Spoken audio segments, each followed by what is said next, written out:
Hi everyone, my name's Pieta Valentine. I've written 2 books, The Resident's Voice from a Dementia Unit and The Resident's Rise from a Dementia Unit. Today's video is on how to say goodbye to mum when you leave the dementia facility. A very important process because it can be very distressing for both parties if done in the wrong way. And even when done in the right way, it can still be difficult, but at least it can be easier than if it's done in the wrong way. The wrong way being just basically, disappearing and not telling the person that you're going at all, thinking, oh, well, they'll forget, mum won't know, when in fact she feels it though, doesn't she? And she's distressed for the whole week, banging on the door to get out and see you, often which you don't know about because you're gone, or otherwise just, quickly saying, you've got to go, I have to go now, mum. And at the door, she's, you just sort of leave. You're distressed and you don't know how to handle it, and you just leave, lock the door, and she's banging at the other side wanting to get out, and you just leave feeling, just bereft, stricken. So what to do? Okay, now it is a process like everything else, and it can be done in a positive, practical way. So, okay, so what to do? Right. Firstly, you need to inform your mother that I would give it a good 15 minutes before you leave, that you're about to leave. Like, it's a long time, but there's things to do. Like, she may want to go to the toilet, for example. That could take a good 10 minutes. And helping her with that is a great help. If she wants to go in between toilet rounds and there's not a nurse around and she needs help because, it's a bit difficult for her, being taken to her room and the bathroom by her lovely daughter is a very relaxing, nice experience, rather than being distressed, having to do it on her own with her wobbly knees, for example. Okay, so you've taken her to the toilet, then you've given her time. Now, mum, I'm leaving, you've been to the bathroom now, I'm leaving in another 5-10 minutes. Is there anything you want to ask? Now we're in your room, you can see everything. Now, is there anything that you feel you'd like to ask me?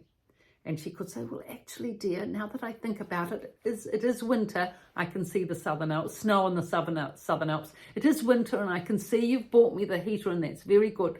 But now that I'm sitting here, I just feel I need a cardigan, a nice warm cardigan now that it's winter time. Yes, you should have thought of that as well. Well, yes, mum, we can easily get a cardigan for you. I've kept all your lovely woolens. I wasn't sure if you'd need them in here. Well, I think I do. In this room, it does get cold, and I can see that you've given me the nice duvet and woolen rug and everything else for the bed, and I'm comfortable in bed, and the heater and everything. It's very good, but still, nice warm cardigan makes you feel cozy, doesn't it? Yes, it does, mum. So, okay. So what I'm going to do is I'll get the wool. All your woolens are still at home in the Duchess there. So I'll bring in 3 or 4 cardigans. Not a lot of space here, but you can decide on the ones that you want, and we can find a posie for them. Oh, that would be good, dear. I just really, maybe I don't need a scarf in here or a hat. That's probably a bit much. But maybe when I go out, when you take me out, on the walks, if you can just, well, actually, yes, mum, that is a good idea. Very good idea. I'll bring in, a range of cardies to work with, and a couple of sets of hats and all those lovely scarves, all of which you knitted, didn't you? So, of course, you're going to remember past memory and all. You're going to remember that because you spent so much time knitting for us kids and everything. Well, I like knitting. Knitting's very relaxing, and I can just knit in it. At least you get something constructive out of it. Yes, mum, you were a wonderful mother, with cooking and knitting and everything else for us. I'm very happy to be able to help you now. Oh, thank you, dear. I do appreciate it because I do need this help.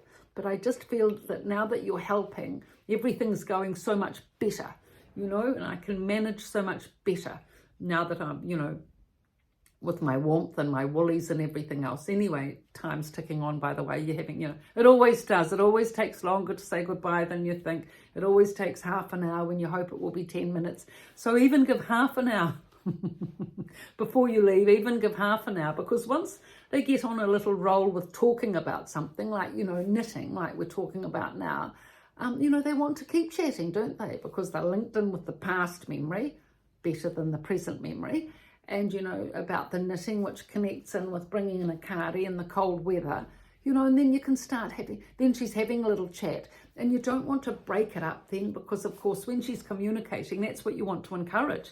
Once they're on a roll, then they can start getting that positive track of, communication going, which is what you want to encourage. You don't want to just say, oh, look, Mum, I have to go now, and then shut her down. And then, be lucky if she talks for another week after that. Fueling that positive communication and getting that happening. And when it does finally happen, you really need to encourage that, and not sort of, cut it off halfway. So that's why it is good to be able to say well in advance when you're leaving, okay, now Mum, I'm not interrupting you. We've had a nice conversation about the knitting, and yes, I've enjoyed talking about knitting because I've always enjoyed knitting. Knitting is something that, it's very, very good for me, and it does, all you children had lovely knitted cardigans all throughout the winter, and it's a good thing for a mother to knit. Now, you could be chatting about the knitting all day, but you have really, been talking about the knitting for quite some time. You feel like you really do have to go because now, Mum, look, I've really enjoyed talking about the knitting, and we can talk about the knitting another day. I'm going to bring in the cardigans, and you're going to have some lovely warm cardigans to wear, and we can talk about the knitting next time. In fact, I might even bring in I found some knitting in the wardrobe that, you'd half finished it. Cardigan, and no, maybe not a cardigan. A scarf.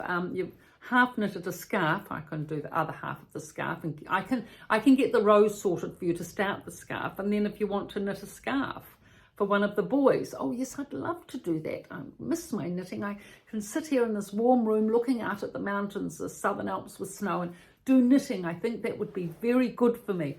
Okay, Mum, I'll bring in the cardigans, I'll bring in the knitting, I'll get some wool, we'll sort all that out for the scarf for the boys for rugby. One of the boys, you probably want to make 2 scarves, one for each of the boys. Yes, I would. One blue, I like blue. Okay, one blue and one brown or something like that. Right, so that's sorted. Okay, Mum, now I really do have to go now, but I'm definitely going to come and see you soon. I'm coming on Sunday for the roast lunch and the walk. Oh, yes, I can read that up on the whiteboard that you come on a Sunday for lunch. So I'm reading that right now. Sunday lunch, daughter coming, for lunch and walk. Yes, Mum, I wrote that up, and I'm writing up, the days I'm coming, Monday and Thursday, for the press reading as well, when I come for that, to be with you for that, for the company. Oh, yes, dear, I do like that. And I like it written up so I can read it. And, then when everyone comes in, they read it too, and they help me. No, I don't remember it, but I can see it, and I can think about it when I see it. Oh, Mum, look, you're doing very well. Look, do you want me to take you to the lounge, or do you want to sit here because I'm needing to go now? Oh, well, I'd actually like you to take me to the lounge, because then you can sit me by one of the ladies at my table that I'm getting to know now that you're coming a bit more, and I'm getting to know them. So if you can take me to the lounge to sit by one of the ladies. Okay, so that'll be another 10 minutes. Okay, Mum, so we better just get moving. We've been to the bathroom. You're all settled. Come on now. I think just need to get along a little bit here. So you take your mother to the lounge. And fortunately, there is a seat. So, you sit her by her friend and say hello to the friend, introduce yourself again. Lovely to see you. They're watching a nice movie. Now, Mum, this is Casablanca, your favourite movie, so enjoy that. All these famous people, actors and actresses, you can't remember the names of them, but Casablanca is one of your favourite movies. And here's your friend Sue. You can have a nice time now. I'm going now. I'm going to see you on Sunday for oh, yes, dear, that's fine. You have a nice time, and off you go. So, there's no distress. Your mother's settled. You've orientated her. You orientated her to when you're coming again. She's happy, settled in the chair with her friend. And, you've eliminated all the potential distress through orientating her to the fact you're going, enabling her to be involved in discussions and questions, and especially telling her what's coming up, writing it on the whiteboard, and having a positive farewell. So that's just one of many ways that you can farewell your mother without lessening the distress, even eliminating the distress. So thank you for your likes and subscriptions.